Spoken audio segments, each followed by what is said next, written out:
Good afternoon बच्चों। आज हमें स्टाफिंग चैप्टर का रिवीजन करना है। शुरू करते हैं। Staffing, human resources are the foundation of any business. Human resource किसी भी बिजनेस की क्या होती है? फाउंडेशन। आपके ऑर्गेनाइजेशन के अंदर अगर एक अच्छा इंसान ज्यादा समय तक रुकेगा तो आपके ऑर्गेनाइजेशन की तरक्की होगी, और एक गलत इंसान एक ऑर्गेनाइजेशन में लंबे समय तक रुक के रह गया तो वो ऑर्गेनाइजेशन की बर्बादी तय है। तो बच्चों, जितना जरूरी एक ऑर्गेनाइजेशन स्ट्रक्चर को क्रिएट करना है, जितना अच्छे से एक ऑर्गेनाइजेशन की स्ट्रक्चर को क्रिएट करना जरूरी है, उससे कहीं ज्यादा ये जरूरी है कि उस अच्छी स्ट्रक्चर को अच्छे लोगों से फिल किया जाए।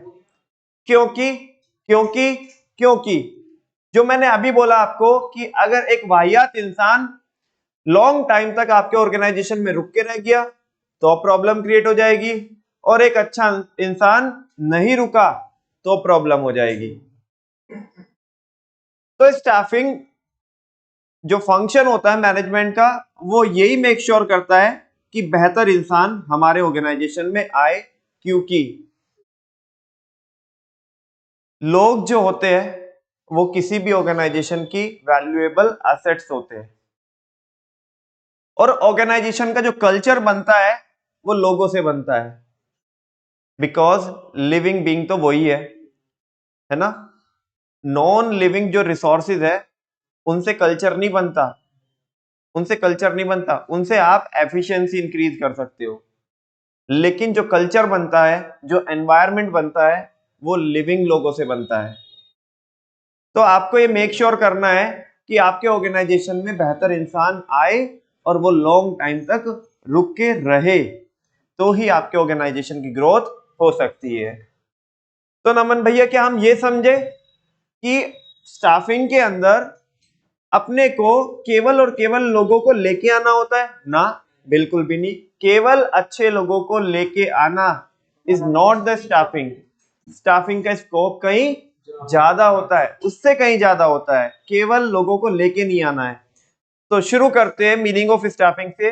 पढ़ा तो बिल्कुल भी नहीं रहा हूं, मैं आपको रिवाइज करा रहा हूं। स्टाफिंग मैनेजमेंट प्रोसेस का वो पार्ट है जो किससे रिश्ता रखती है, या जिसमें क्या होता है, जहां पे हम क्या करते हैं? ऑब्टेन करते हैं। क्या करते हैं? यानी कि लेके आते हैं। किसको? ह्यूमन रिसोर्स को। केवल लेके ही नहीं आना होता है, हमें उसे यूटिलाइज भी करना होता है, और यूटिलाइज करने के साथ साथ हमें उसे क्या भी करना होता है? मैनेज भी करना होता है। मैनेज क्यों करना होता है? मैनेज क्यों करना होता है? क्योंकि क्योंकि क्योंकि जो हमारे ह्यूमन रिसोर्स है उसकी नेचर क्या होती है? हाईली डायनेमिक होती है और अनप्रिडिक्टेबल होती है। दैट्स व्हाई हमें उसे क्या भी करके चलना है? मैनेज भी करके चलना है। किसको किसको किसको? Human resource. यहाँ पे उसे थोड़ा ढंग में बोल रहे हैं कि हमें ऑब्टेन करना है, हमें यूटिलाइज करना है, और हमें मेंटेन करना है एक सेटिस्फैक्ट्री और सेटिस्फाइड वर्कफोर्स को। सेटिस्फैक्ट्री कौन? सेटिस्फैक्ट्री कौन? सेटिस्फैक्ट्री कौन? Satisfactory and satisfied workforce. मतलब हम सेटिस्फाई होने चाहिए या वो सेटिस्फाई होनी चाहिए? वो सेटिस्फाई होने चाहिए, हम सेटिस्फाई होने चाहिए। और सेटिस्फाइड वर्कफोर्स, वो हमसे सेटिस्फाई होने चाहिए। क्योंकि अगर इंसान हमारे काम का है लेकिन हम उसके काम के नहीं है तो भी कोई फायदा नहीं है। अगर वो हमारे काम का है लेकिन हम उसके काम के नहीं है तो फायदा नहीं है। हाँ बोलो ना। और इसका वाइस वर्सा, उस केस में भी प्रॉपर सिचुएशन नहीं बनने वाली है। तो हम उससे खुश होने चाहिए और वो हमारे से खुश होना चाहिए। बोलो, बात समझ में आती है क्या आपको? Satisfactory and satisfied workforce. वापस से थोड़ा प्रॉपर बोलिएगा। स्टाफिंग मैनेजमेंट प्रोसेस का वो पार्ट है जहां पे हम लोगों को ऑब्टेन करते हैं, उन्हें यूटिलाइज करते हैं, और उन्हें मेंटेन करते हैं। किसको? एक सेटिस्फैक्ट्री और सेटिस्फाइड वर्कफोर्स को। स्टाफिंग दूसरे शब्दों में बोल रहे हैं, स्टाफिंग मेनली किससे रिलेट करती है? Hiring the right people with the right target skills for the right position at the right time. सही इंसान को सही स्किल्स के साथ सही पोजीशन पे और सही समय पे प्लेस करने की प्रोसेस को क्या बोलते हैं? स्टाफिंग। क्या बोलते हैं?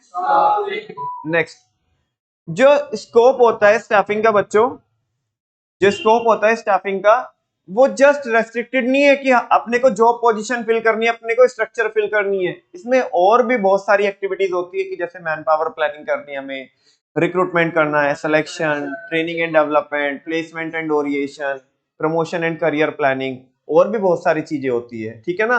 तो इसका स्कोप बहुत वाइड है ना। जस्ट हमें लोगों को लेके नहीं आना, उनके रिगार्डिंग जितनी भी एक्टिविटीज है हमें वो यहीं पे मैनेज करके चलनी है।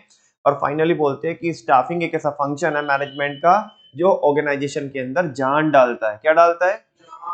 जान डालता है। ये किसको फिल करता है? ऑर्गेनाइजेशनल स्ट्रक्चर को फिल करता है, ठीक है ना। That is it injects life in the organization. बात अगर करें इसके फीचर्स की कि स्टाफिंग के फीचर क्या होते हैं, तो wide scope of IPC deals with people. Wide scope of IPC deals with people. more time, wide scope of IPC deals with people. Wide scope, staffing का वाइड स्कोप होता है।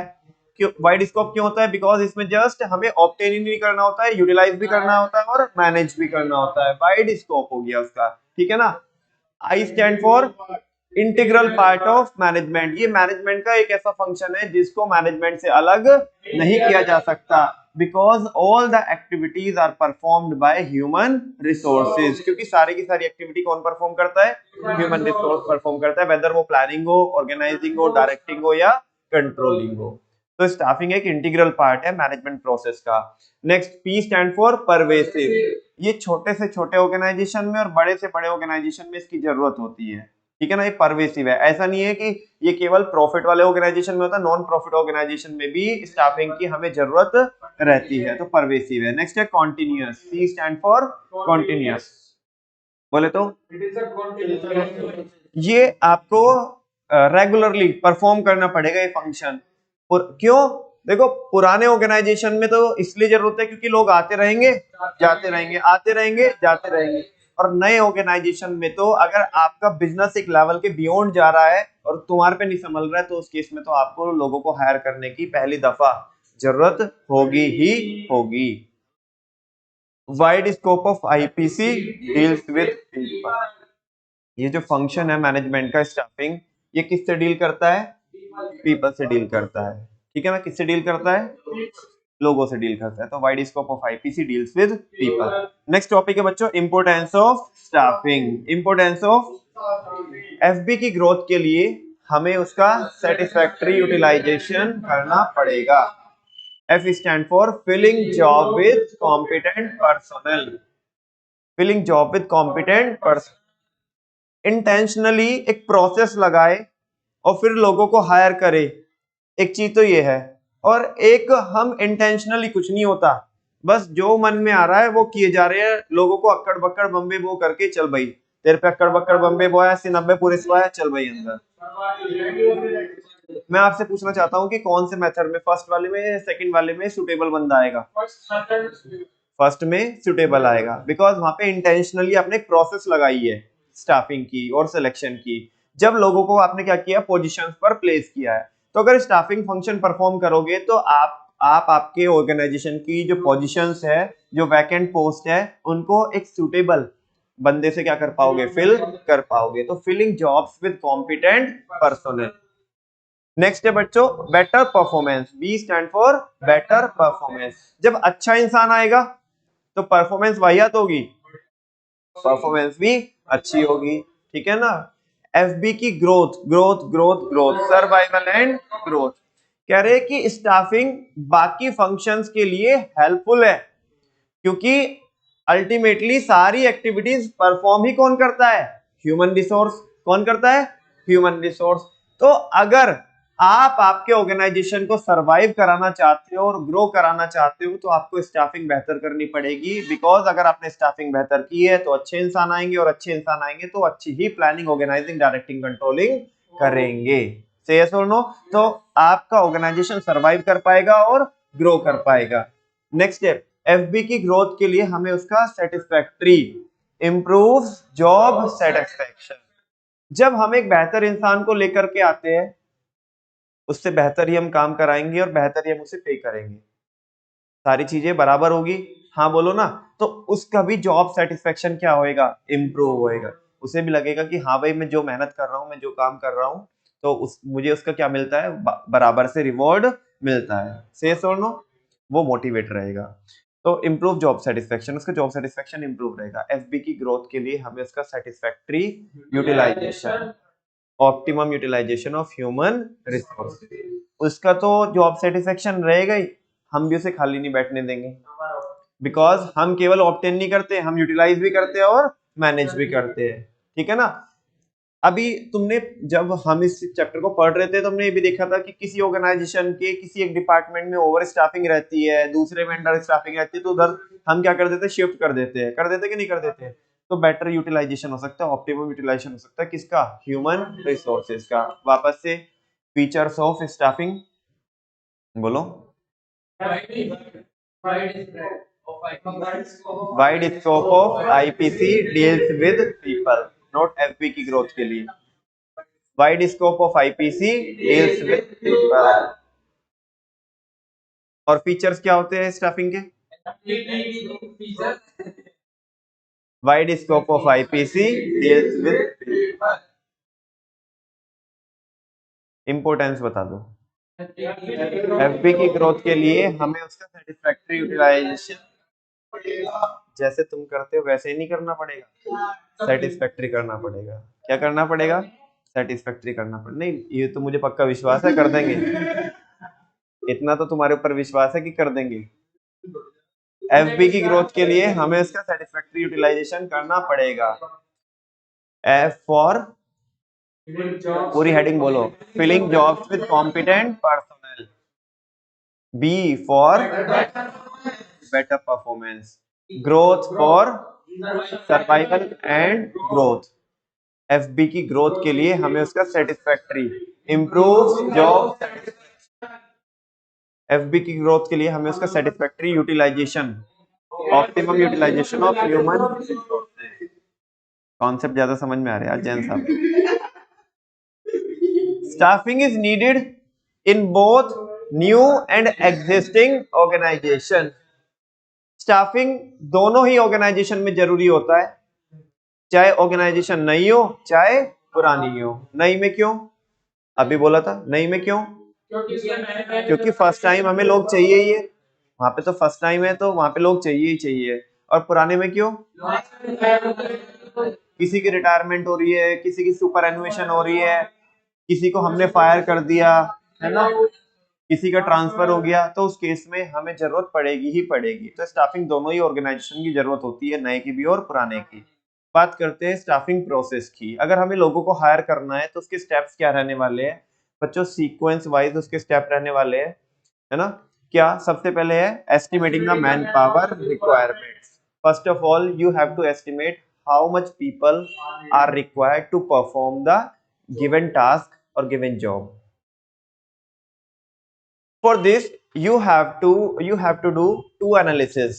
First one is workload analysis and the second one is workforce analysis. Workload requires how many peoples? Workload requires how many peoples are required to perform the specified job, whereas workforce requires, yeah, workforce states that how many peoples are available with the organization.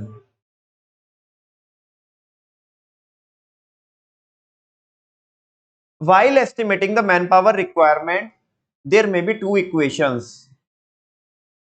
First one is, if workload is greater than workforce, then what happens? Then what happens? we have to do staffing because workload is greater than workforce. काम ज्यादा है, available कम है, तो हमें second step पे जाना पड़ेगा, third पे भी जाना पड़ेगा, फोर्थ पे भी जाना पड़ेगा स्टाफिंग प्रोसेस का. But if workforce is greater than workload, then what happens? Then we have to kick out the employees or we have to retrench the employees. हमें अपने employees को kick out करना होगा. Say yes or no? Say yes or no? ये सारी चीजें बच्चों हम कर चुके हैं. इसमें हमें ये देखना होगा कि कितने लोग चाहिए और किस किस टाइप के चाहिए. मतलब फाइनेंस का बंदा चाहिए, सेल्स का चाहिए, मार्केटिंग का चाहिए, ह्यूमन रिसोर्स का चाहिए, प्रोडक्शन का चाहिए, परचेज का चाहिए, रिसर्च एंड डेवलपमेंट का चाहिए, अकाउंटिंग का बंदा चाहिए. ये आपको उसकी क्वालिफिकेशन देखनी पड़ेगी. ठीक है ना, मतलब ये देखना पड़ेगा कि वो किस टाइप का बंदा आपको चाहिए. नेक्स्ट है बच्चों रिक्रूटमेंट. मुझे ऐसा लग रहा है कि आप रिविजन करने के मूड में नहीं हो. मैं बीच में भी रोक सकता हूँ इसे, मैं बीच में भी रोक सकता हूँ इसे. नेक्स्ट है रिक्रूटमेंट.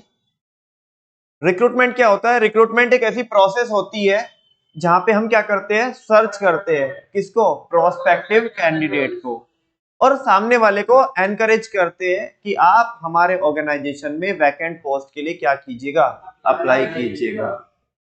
ठीक है. How recruitment is different from selection. Selection में हम क्या करते हैं, out of pool of candidate we have to select the best one.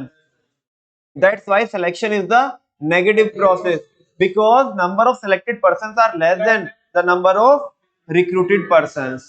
Whereas in recruitment we have to create the pool of prospective candidates. We have to create the pool of prospective candidates, है ना. और उसमें से हमें देखना होगा कि which could be the best one, कि कौन हो सकता है हमारे लिए जो हमारी जरूरतों को क्या करेगा, पूरा करेगा. सही है और नो. तो यहाँ पे पूल क्रिएट किया जाता है रिक्रूटमेंट के अंदर, जबकि सिलेक्शन के अंदर उस पूल में से क्या किया जाता है, बेस्ट वन को सेलेक्ट किया जाता है, बाकी कचरे को साइड किया जाता है. जो मतलब कचरा इन द सेंस कि हमारे लिए वो सही नहीं है, हमारे लिए वो सही नहीं है. वो हो सकता है बहुत बेहतर हो सकता है, लेकिन हमारे लिए वो बेटर नहीं है.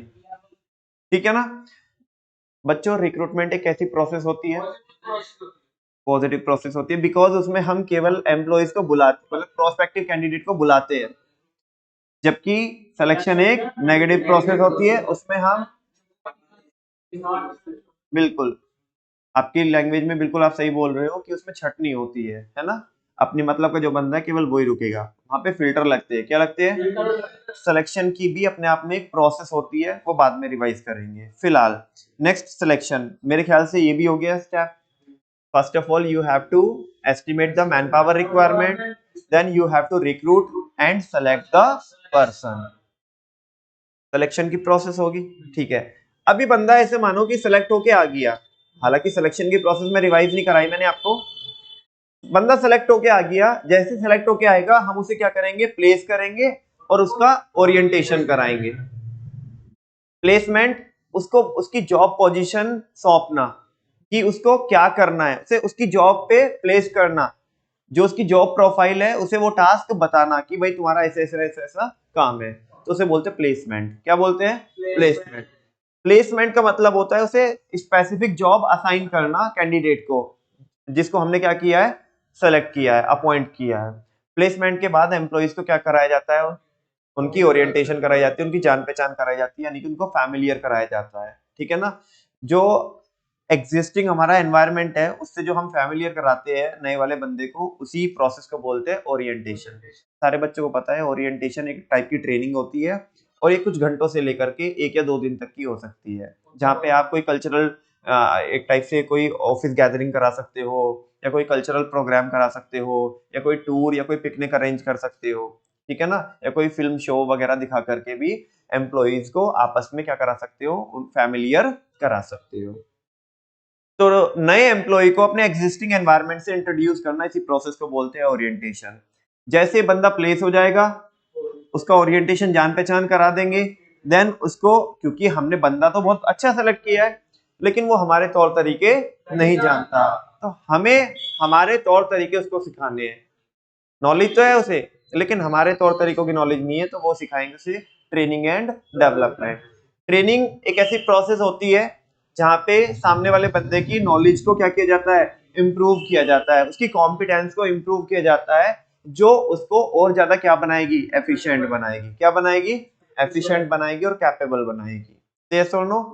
और जबकि जो बच्चों डेवलपमेंट की अगर हम बात करें तो डेवलपमेंट ओवरऑल रेस्पेक्ट में होता है, केवल हम उसे उसकी जो स्किल्स है केवल उन्हीं को इम्प्रूव नहीं करते, बाकी उसे एटिकेट भी सिखाते हैं। क्या सिखाते हैं, एटिकेट सिखाते हैं, और भी बहुत सारी चीजें हम उसे क्या करते हैं, उसके एथिक्स वगैरह बताते हैं, जिससे कि उसकी ओवरऑल पर्सनैलिटी की में क्या है, निखार आए। ठीक है ना। तो उसकी सारी जो स्किल्स को तो ब्रश अप किया जाता है ट्रेनिंग में, ठीक है, लेकिन ओवरऑल जो पर्सनालिटी निकल के आएगी वो डेवलपमेंट में होता है। ठीक है ना। इससे एम्प्लॉय को क्या मिलता है, मोटिवेशन मिलता है, और वो मोटिवेट होता है क्या करने के लिए, ऑर्गेनाइजेशन में ज्यादा कंट्रीब्यूट करने के लिए, डेडिकेशन के साथ और कमिटमेंट के साथ। अब बच्चों, जो छोटे ऑर्गेनाइजेशन होते हैं, केवल ऐसा नहीं है कि स्टाफिंग के अंदर इधर 5 ही स्टेप परफॉर्म करने होते हैं, और भी स्टेप होते हैं, लेकिन जो छोटे ऑर्गेनाइजेशन होते हैं क्योंकि उनका इतना बजट नहीं होता, तो उनमें स्टाफिंग ही डिपार्टमेंट ही सब कुछ होता है। तो आगे के जो 3 स्टेप है, परफॉर्मेंस अप्रेजल और आपके प्रमोशन एंड करियर प्लानिंग और कॉम्पनसेशन वगैरह, वो सब कौन ही परफॉर्म करता है, स्टाफिंग। लेकिन जो बड़े ऑर्गेनाइजेशन होते हैं उनका बजट ज्यादा होता है, तो उनमें एक सेपरेट डिपार्टमेंट होता है, HRM। और प्रैक्टिकली मैंने आपको ये बताया था कि स्टाफिंग जो बड़े ऑर्गेनाइजेशन होते हैं उनमें स्टाफिंग ऐसा होता नहीं है, HRM होता है वो ही परफॉर्म करता है सब कुछ। ठीक है ना। तो जो बड़े ऑर्गेनाइजेशन होते हैं उनमें ये 3 स्टेप HRM परफॉर्म करके चलता है थियोरेटिकली, वो देख लेते हैं। 6th स्टेप है बच्चों, परफॉर्मेंस अप्रेजल। परफॉर्मेंस अप्रेजल में देखो, बंदा आया, उसको हमने ट्रेनिंग भी दे दी, डेवलपमेंट कराया, अभी वो हमारे अकॉर्डिंग क्या करना चाहिए, परफॉर्म करना चाहिए। और अगर वो परफॉर्म नहीं कर रहा है तो वो हमारे किसी काम का नहीं है। लेकिन वो पता कैसे पड़ेगा, जब आप क्या करेंगे, परफॉर्मेंस अप्रेजल करेंगे, यानी कि उसकी परफॉर्मेंस को इवैल्यूएट करेंगे कि जो हमने उसे सिखाया है वो वैसा काम कर रहा है या नहीं कर रहा है।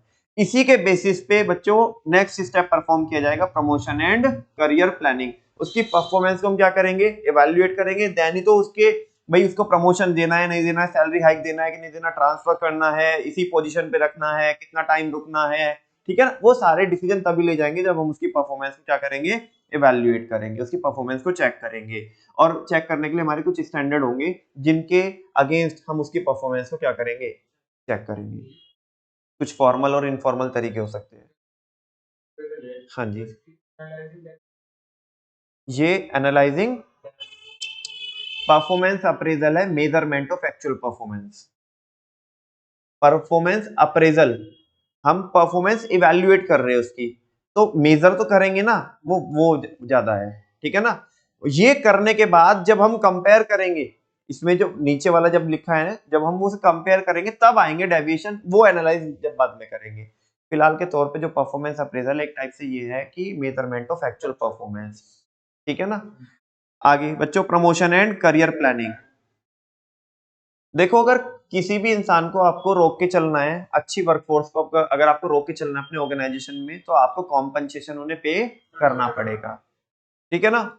उनके प्रमोशन की, उनके करियर की आपको प्लानिंग करनी पड़ेगी। अगले जो 2 स्टेप है वो इसी के रिगार्डिंग है, और ये दोनों जो स्टेप है ये परफॉर्म किए जाते हैं 6th वन के बेसिस पे, परफॉर्मेंस अप्रेजल के बेसिस पे। ठीक है ना।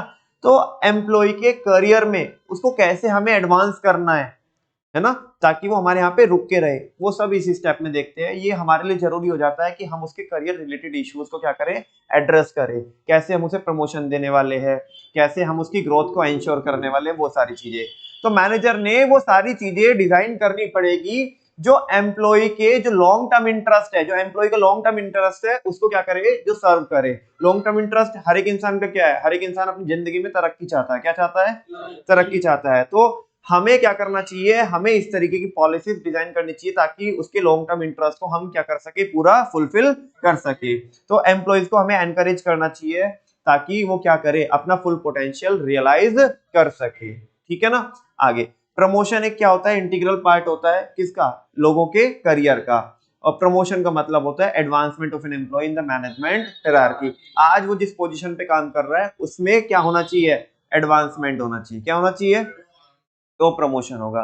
प्रमोशन जब होता है बच्चों, प्रमोशन के साथ साथ केवल प्रमोशन ऐसे नहीं केवल प्रमोशन हो जाता, साथ में रिस्पॉन्सिबिलिटी भी ज्यादा आती है, पे भी ज्यादा मिलता है, स्टेटस भी ज्यादा होता है, इज्जत भी ज्यादा होती है, और बंदे का सेटिस्फेक्शन भी क्या होता है, ज्यादा होता है, बिकॉज उसकी तरक्की हुई होती है।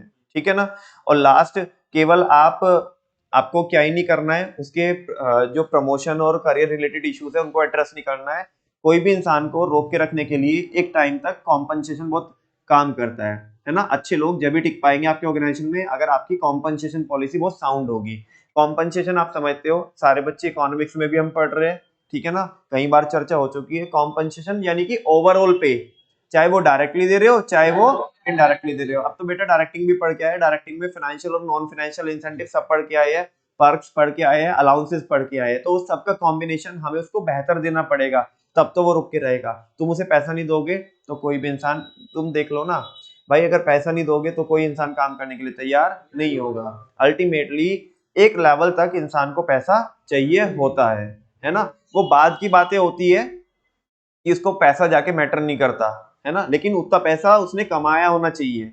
उसके बाद में उसको, भाई लोगों की क्या होती है, सबसे लास्ट में जाकर के सेल्फ एक्चुअलाइजेशन नीड होती है, लेकिन सेल्फ एक्चुअलाइजेशन नीड से पहले, और अगर मैं शुरुआत की बात करूं तो बेसिक फिजियोलॉजिकल नीड होती है, सेफ्टी और सिक्योरिटी नीड होती है, वो लोगों को अपनी फुलफिल करनी है। तो कॉम्पनसेशन बहुत इंपॉर्टेंट रोल प्ले करता है। तो आपकी कॉम्पनसेशन पॉलिसी बहुत स्ट्रांग होनी चाहिए, ताकि जो लोग आपके यहाँ पे आए हैं वो एटलीस्ट एक रीजनेबल पीरियड ऑफ टाइम तक रुक करके जाए। ऐसा नहीं आए जाए जस्ट बिकॉज ऑफ किसकी वजह से, कि आप उन्हें सफिशिएंट पैसा नहीं पे कर रहे हो।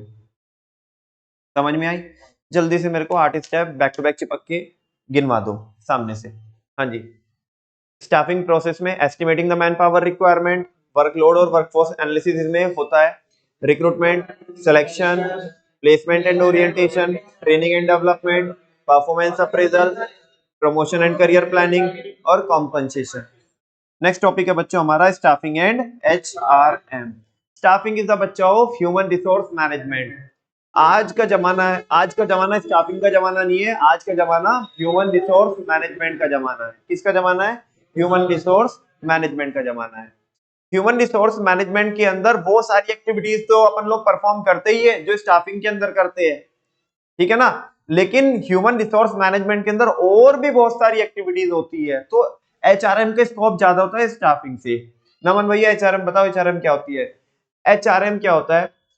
हर एक वो एक्टिविटी जिसको हम मैनेज करेंगे, किसके रिगार्डिंग, वो जो एक्टिविटी है वो किसके रिगार्डिंग है? ह्यूमन रिसोर्स के रिगार्डिंग। वो किसके लिए है? एम्प्लॉयज के लिए, हमारे टैलेंट के लिए। किसके लिए? टैलेंट के लिए। मतलब बेसिकली जो हमारी वर्कफोर्स होती है उन्हें कॉर्पोरेट कल्चर में टैलेंट भी बोलते हैं। क्या बोलते हैं? जैसे अगर हमें क्या भी करना है, किसी बंदे को हायर भी करना है ना, तो ऐसा हम उसको नाम लेके मेल नहीं लिखते, उसको ऐसे लिखते हैं हाई टैलेंट, ठीक है ना। तो हम अपने ह्यूमन रिसोर्स को वर्कफोर्स भी बोलते हैं और कॉर्पोरेट में बहुत कॉमनली बोलते हैं टैलेंट भी बोलते हैं। तो जो टैलेंट के रिगार्डिंग यानी कि ह्यूमन रिसोर्स के रिगार्डिंग जो भी एक्टिविटी हमें परफॉर्म करनी है और मैनेज करनी है, वो सब कौन करती है? ह्यूमन रिसोर्स मैनेजमेंट, ठीक है ना। फाइनली एक बुलेट जो सबसे ज्यादा इंपॉर्टेंट है, बाकी मैंने माहौल जो इधर बनाया है, इन्होंने जो भी लिखा है वो मैंने बना दिया, बोल दिया आपको। ह्यूमन रिसोर्स मैनेजमेंट एक ऐसी प्रोसेस होती है जहां पे हम लोगों को मैनेज करते हैं, वो भी इफेक्टिवली एंड एफिशिएंटली। यानी कि ह्यूमन रिसोर्स के रिगार्डिंग जो भी हम एक्टिविटी परफॉर्म करेंगे वो कहां पे करेंगे? हम ह्यूमन रिसोर्स मैनेजमेंट में करेंगे। और जो बंदा ऐसा करता है उसे एचआर मैनेजर बोलते हैं। क्या बोलते हैं? ह्यूमन रिसोर्स मैनेजर, ठीक है ना। इसमें recruitment, selection, placement, utilization, training, development, compensation, उन्हें मोटिवेट करना और दुनिया जहान की और भी चीजें आती है, आगे लिखा है। टॉपिक ही है specialized activities to be perform by the HR manager. ऐसी कौन सी एक्टिविटीज है जो एक एचआर मैनेजर परफॉर्म करता है? आप देख रहे होंगे बच्चों, ये तो सब वही है जो मैं अभी आपको पढ़ा के आया हूँ। सबसे पहले जॉब एनालिसिस, मतलब वही estimating the manpower requirement की कितने लोग चाहिए और किस किस टाइप के लोग चाहिए। दूसरा recruitment, then selection, placement orientation, training and development, performance appraisal, promotion and career planning, और developing compensation and incentive plans. उसके आगे पर्सनल रिसर्च करना, ठीक है ना, लोगों की रिसर्च करना, उनका रिकॉर्ड मेंटेन करना, पॉलिसीज जो हमने बनाई है ह्यूमन रिसोर्सेज रिगार्डिंग टैलेंट के रिगार्डिंग, उन्हें रिव्यू करना, उन पॉलिसीज को, है ना, उनका ऑडिट करना कि वो पॉलिसीज बराबर चल रही है नहीं चल रही है। लेबर के साथ यानी कि एम्प्लॉयज के साथ, टैलेंट के साथ क्या करना, रिलेशन मेंटेन करना, उनकी प्रॉब्लम को सुनना और उनका समाधान करना, ग्रीवांसेस, ठीक है ना, उनको प्रॉब्लम को पहले सुनो, देन उनको उनकी प्रॉब्लम को एड्रेस करो, ठीक है ना। नेक्स्ट है उन्हें सोशल सिक्योरिटी देना। सोशल सिक्योरिटी मतलब उनको पीएफ देना, ग्रेचुटी देना, पेंशन देना, ठीक है ना। तो वो सारी चीजें, कोई भी रिटायरमेंट बेनिफिट है।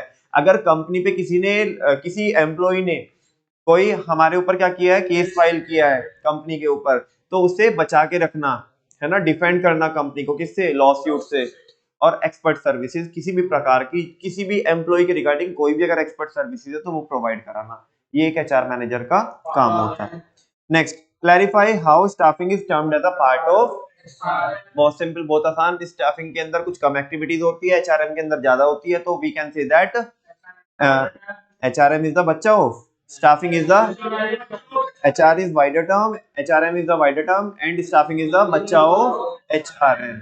तो बस हम यहाँ पे बोल सकते हैं कि उसका ऐसा बच्चा है, ठीक है ना। नेक्स्ट, ऐसे मत करना, उधर एक्टिविटीज लिखनी पड़ेगी वो सारी, क्योंकि उसके अंदर स्टाफिंग के अंदर वो शुरू की बस 8 ही होती है और HRM के अंदर वो उसके बाद में भी होती है। पर्सनल रिसर्च, पॉलिसीज रिव्यू करना, एक्सपर्ट सर्विस देना, डिफेंड करना, ग्रीवांसेस सॉल्व, ग्रीवांसेस क्या करना, एड्रेस करना उनकी, और बाकी लॉ सूट मैंने बोल ही दिया, लेबर रिलेशन मेंटेन करना, तो बहुत सारी चीजें होती है।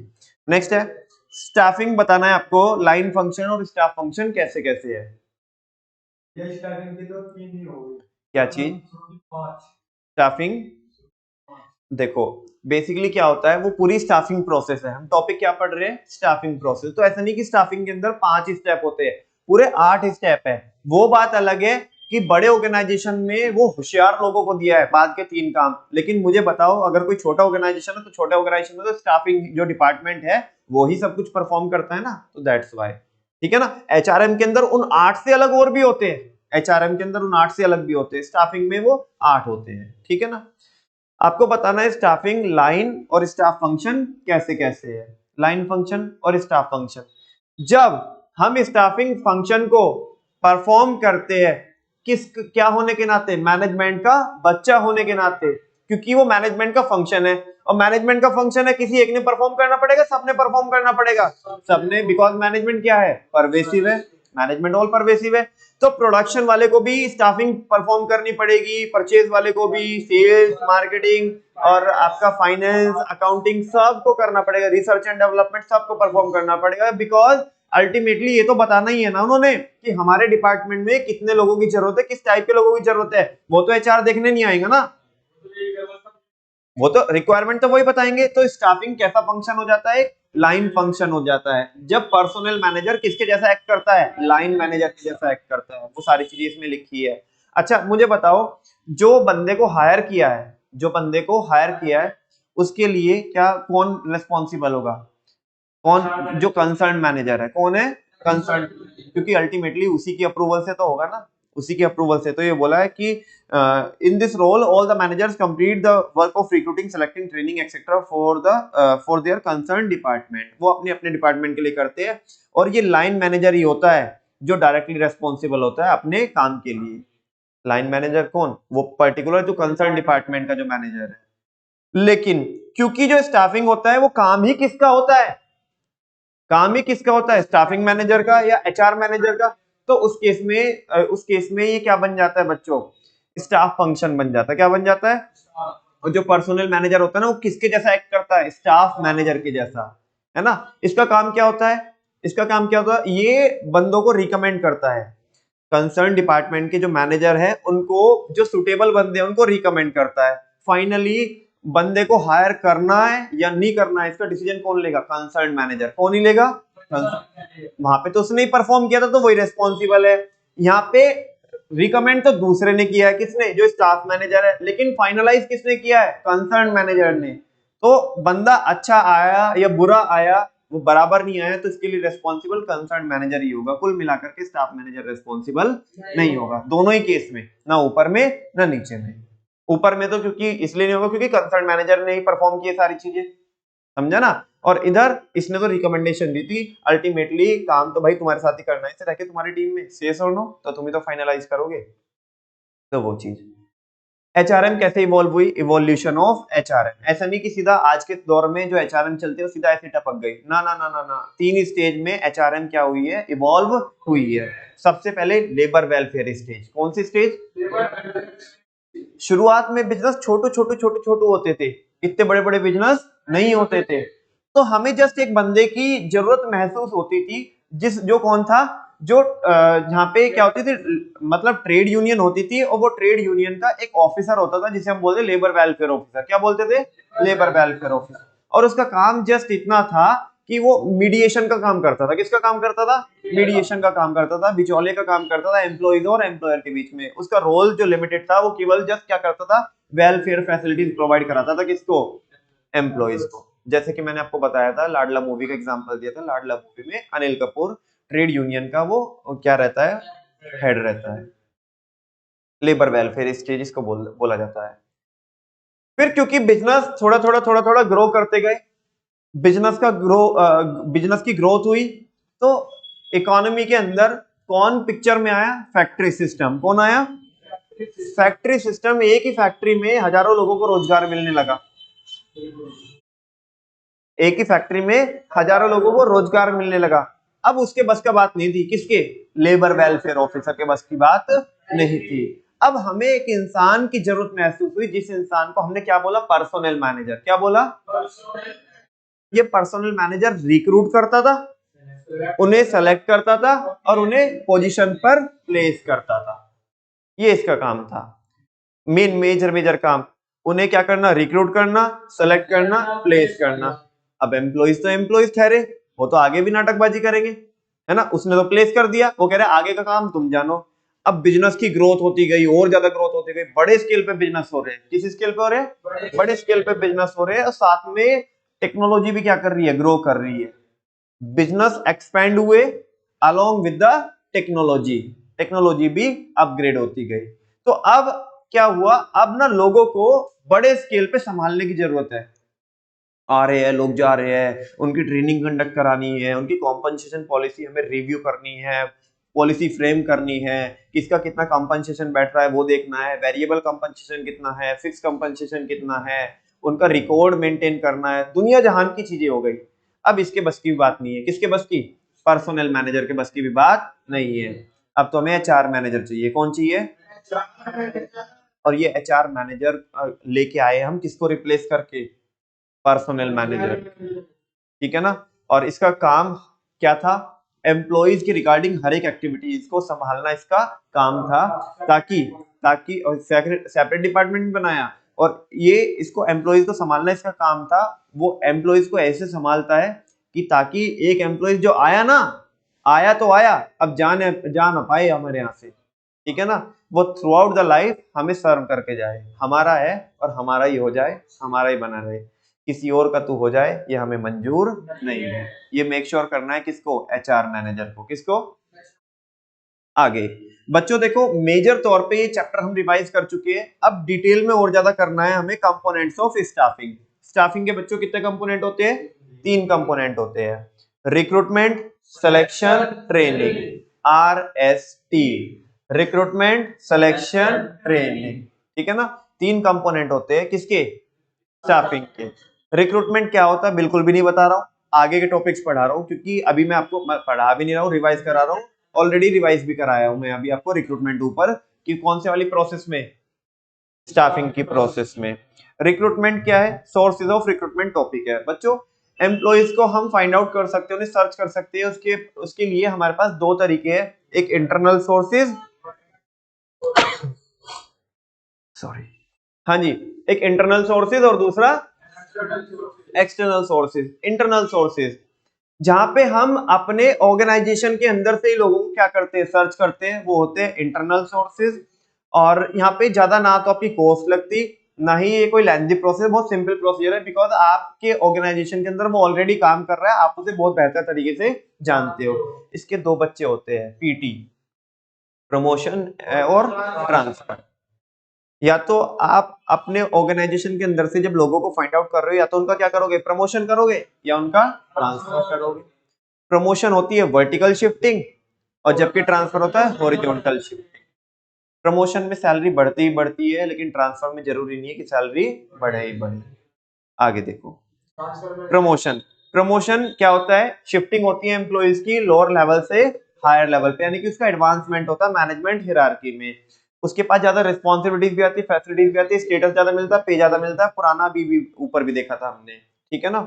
जैसे किसी इंसान को हमने मतलब जनरल मैनेजर की पोस्ट पे हमने क्या किया, प्रमोट किया, और bye promoting the branch manager, किसको, ब्रांच मैनेजर को प्रमोट करके जनरल मैनेजर की पोजीशन पे लेकर के आए। ये वर्टिकल शिफ्टिंग होती है। इससे एम्प्लॉइज का मोटिवेशन बढ़ता है, लॉयल्टी बढ़ती है, और सेटिस्फेक्शन लेवल भी इंप्रूव होता है, क्योंकि उसे प्रमोशन मिल रही है।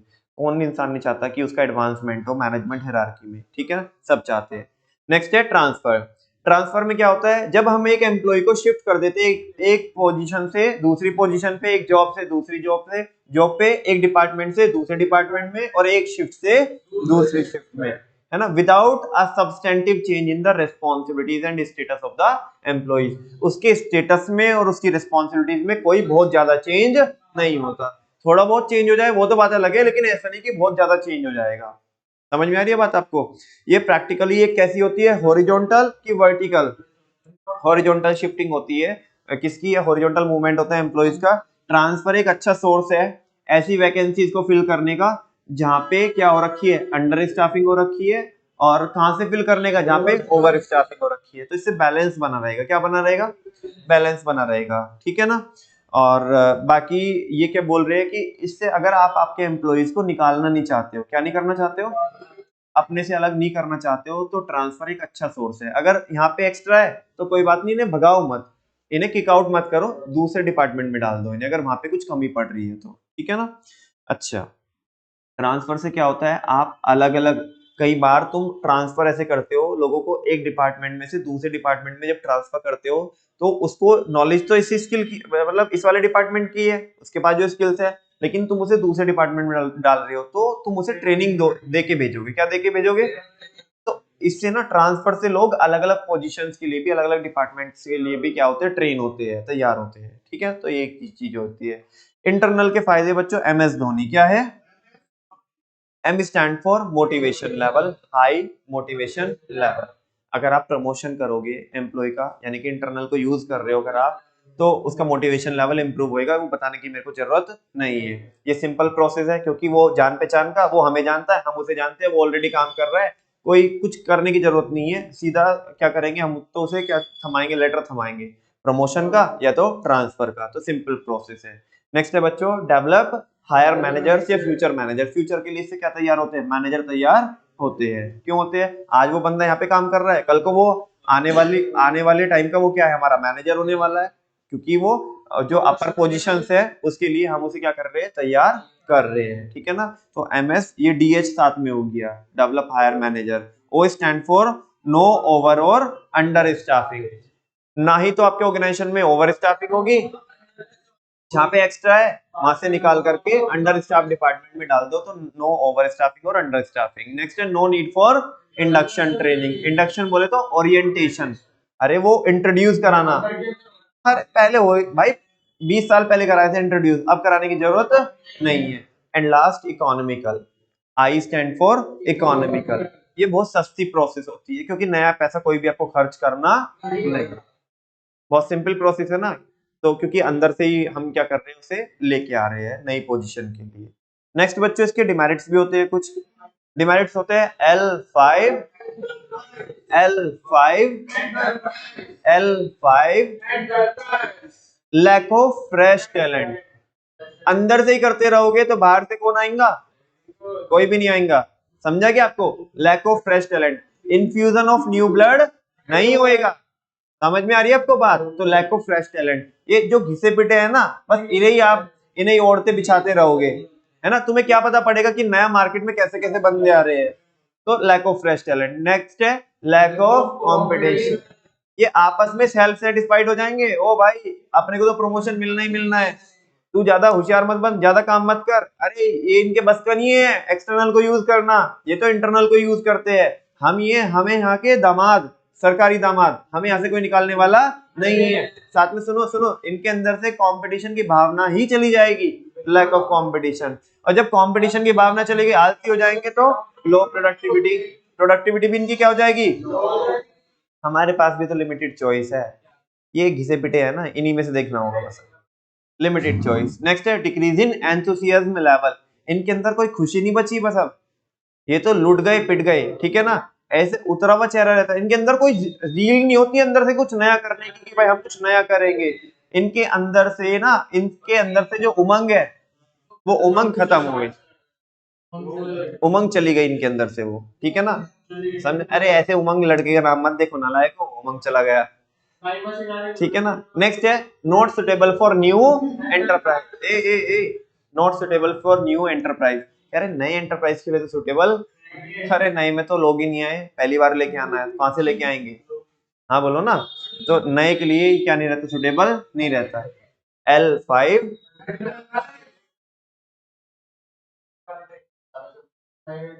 ना ना ना ना, नए में तो लोग ही नहीं है, पुरानी टेक्निक कुछ भी नहीं है, पुरानी टेक्निक कहाँ देखेंगे हम जब है ही नहीं लोग, पुरानी टेक्निक किसको आती होगी जब है ही नहीं लोग, तो उसके लिए तो नया ही लेके आना पड़ेगा। L5 lack of fresh talent, lack of competition, low low productivity,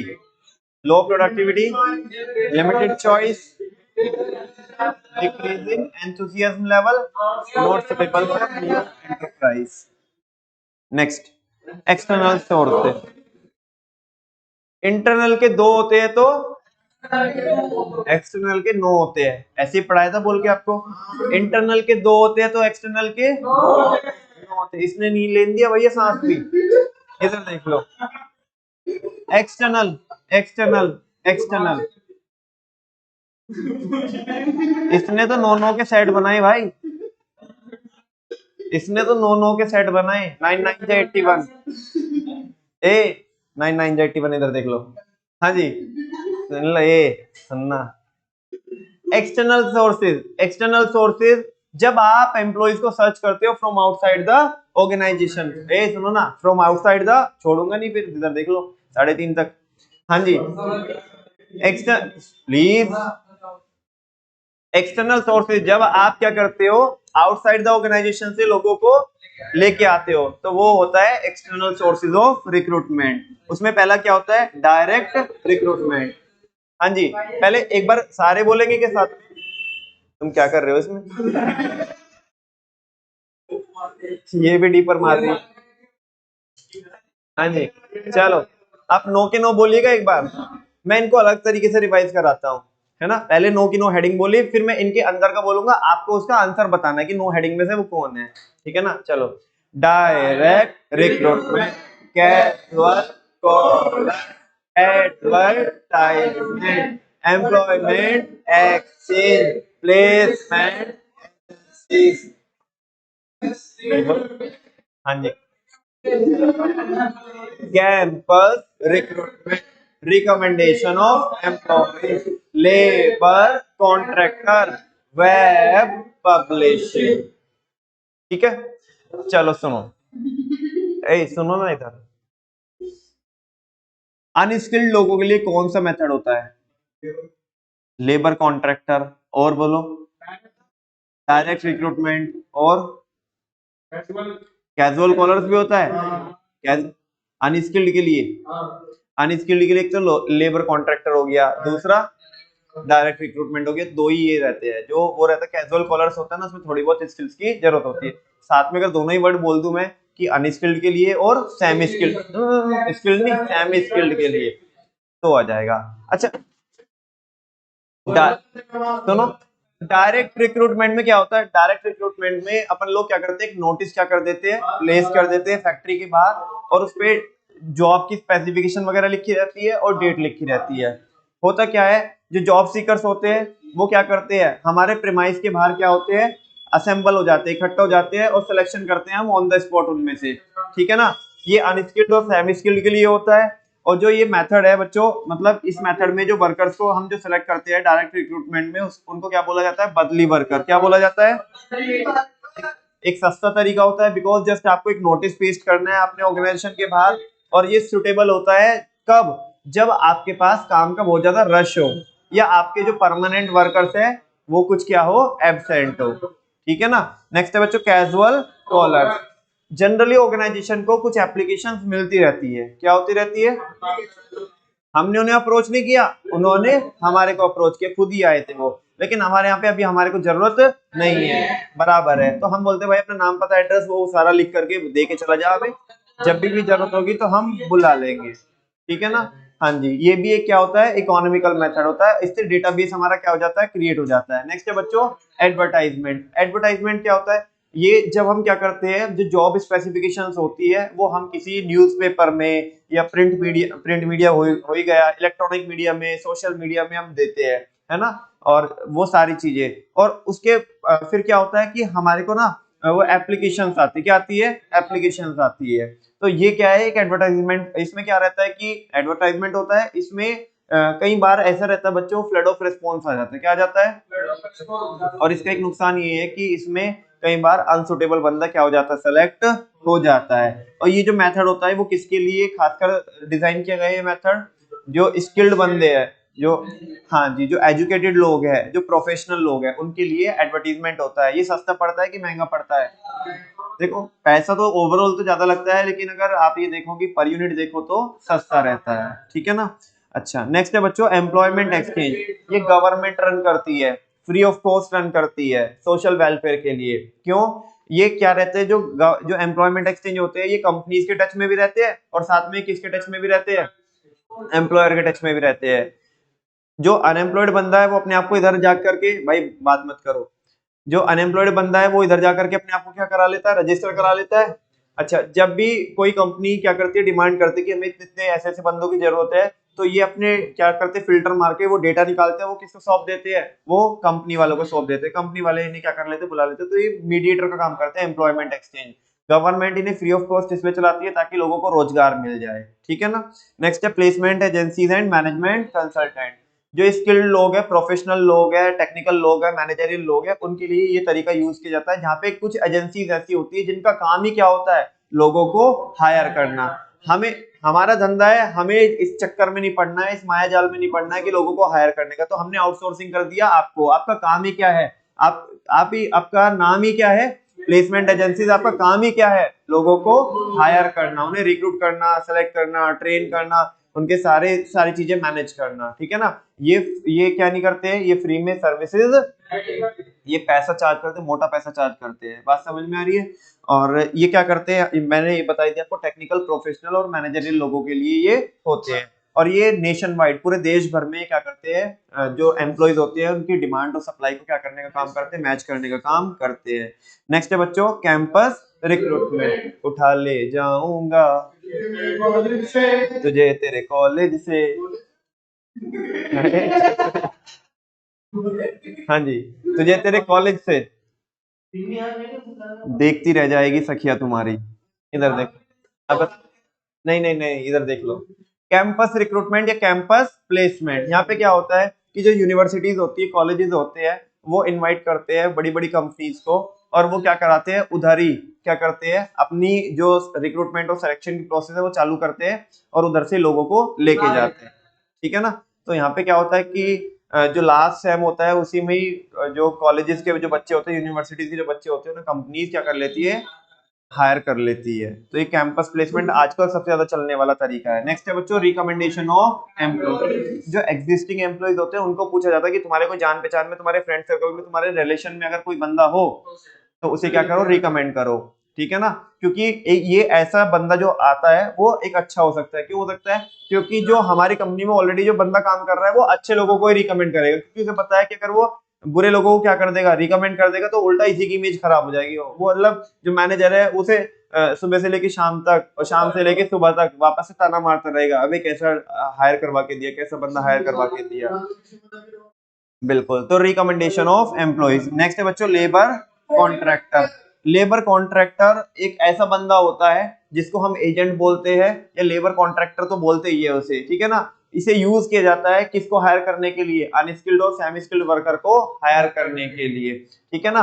देखो हम बहुत सारे लोगों के टच में नहीं है, हम वर्कर वगैरह के टच में नहीं है, लेकिन ये वर्कर के टच में रहता है। हमने इसे एक शॉर्ट नोटिस दिया, इसने क्या किया, बाकी सबको बोल दिया, और मीडिएटर तो ये है ही है, क्योंकि ये सबको क्या कर लेगा, बुलाने का काम करता है। लेकिन यहाँ पे प्रॉब्लम ये रहती है कि अगर ये गया ना तो सारे जाएंगे। वो क्योंकि जो इसके पीछे आए ना वो ऐसा बोलते हैं, जाए जहां तू जाए, पाए मुझे ही पाए, साए मेरे है तुझ में समाए। आगे वेब पब्लिशिंग, हाँ जी, बस हो गया। नेक्स्ट है web publishing.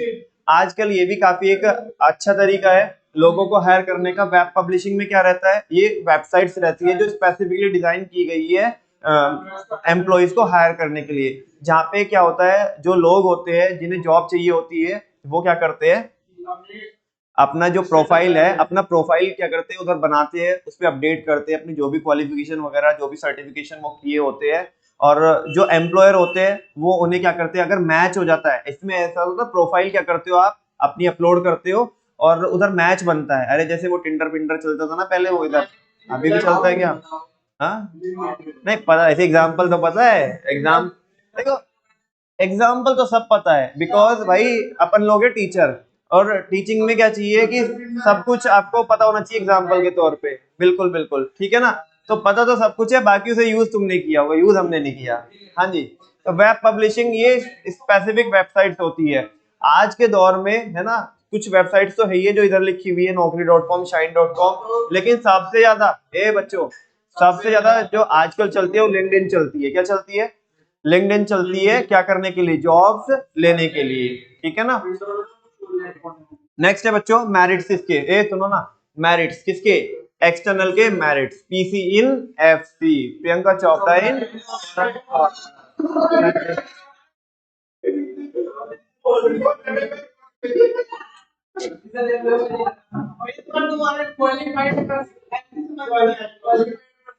Priyanka Chopra in foreign corner, PC in FC, PC in FC, P stand for A, master बिगाड़ोगे तुम, इधर देख लो, पी स्टैंड फॉर प्रियंका। सुनो ना, P stand for personnel, qualified personnel. बाहर से आएगा तो वाहियात आएगा क्या? बाहर से आएगा तो अच्छा बंदा आएगा, एक नंबर। तुम देखो ना, तुम देखो ना, कोने में से ढूंढ के लेके आए हैं, तो अच्छा नहीं आएगा क्या? अच्छा आएगा।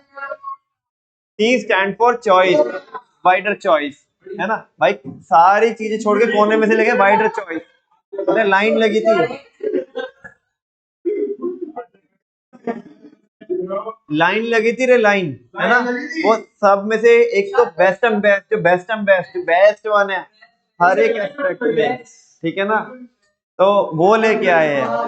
नेक्स्ट है फ्रेश टैलेंट, बिल्कुल नया टैलेंट आएगा, वो पुराने को देख देख के तो हम भी पक गए, है ना। तो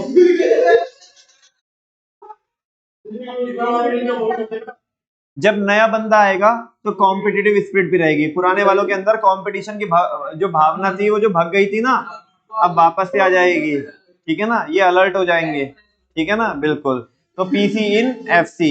नेक्स्ट है बच्चों एक्सटर्नल के क्या है, डिमेरिट्स भी होते हैं, L C D, lengthy process है, क्या है, बहुत लेंथी प्रोसेस है। C stand for costly process, बहुत पैसा लगता है इसमें, ठीक है ना। कभी आप उसे एडवर्टीज करोगे, बाकी सारी चीजें होगी, फिर उनमें से फाइनलाइज करोगे, सिलेक्शन करोगे, ट्रेनिंग प्रोवाइड कराओगे उन्हें, ठीक है ना, तो बहुत लेंथी प्रोसेस, कॉस्टली होती है। और पुराने वालों के मन में क्या हो जाएगा, डिससेटिस्फेक्शन क्रिएट हो जाएगा, भाई हमारे पत्ते नहीं बनने के अभी, ठीक है ना, अब चले गए हमारे दिन। सुनो ना, सुनो सुनो सुनो, बिल्कुल करंट में एग्जांपल देता हूँ बेटा, जब बीजेपी नए नए लोगों को चीफ मिनिस्टर बनाएगी, तो पुराने जो इतने सालों से लगे हुए हैं, जो इतने सालों से लगे हुए हैं, क्या उनके मन में डिससेटिस्फेक्शन नहीं होगा? अबे एक कल का लौंडा आया, चल के इसे सीएम बना दिया, है ना, ये कल का लौंडा इसे सीएम बना दिया, अपन लोग इतने टाइम के विधायक रह चुके, सांसद रह चुके, हम इतने मेहनत की, हमने पार्टी को ये दिया वो दिया, हमारा क्या, हमारी कोई इज्जत नहीं है, हमारी कोई फीलिंग नहीं है, तो डिससेटिस्फेक्शन अमंग एग्जिस्टिंग स्टाफ, पुराने वालों में क्या हो जाएगा, डिससेटिस्फेक्शन क्रिएट हो जाएगा। और ये नो क्या रहते हैं, नो हमारे बच्चे रहते हैं, हमने बोले भी है चलो प्लीज बस 2 ही मिनट में फ्री कर रहा हूँ। इसका एक छोटा सा पार्ट अगला रिकॉर्ड कर लेंगे, वो बाद में, ठीक है ना। फिलहाल इसको यहीं पे रैप करता हूँ मैं। अरे अभी तो भाई बहुत है, अभी तो सिलेक्शन है, ट्रेनिंग है, कम से कम 15-20 मिनट का रहता है, ठीक है ना। 15-20 मिनट उसमें और लगेगी, लेकिन अपने पास इतना टाइम नहीं है। फिलहाल जल्दी से बोलो मुझे, इंटरनल के कितने बच्चे होते हैं? 2 बच्चे होते हैं। पहला पहला क्या? प्रदूषण। तो मुझे इतना हो रहा है प्रदूषण।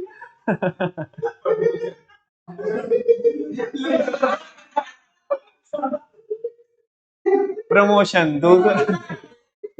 दूसरा दूसरे ट्रांसफर। एक्सटर्नल के कितने बच्चे? 9 बच्चे। बस एक बार बोल दो प्लीज, एक बार मेरे खातिर, एक बार। हाँ जी। Direct recruitment, casual, advertisement, employment, placement, campus. Campus recruitment के बाद क्या होता है बच्चों? Recommendation of labour, web. Thank you very much बच्चों, मिलते हैं परसों की क्लास में।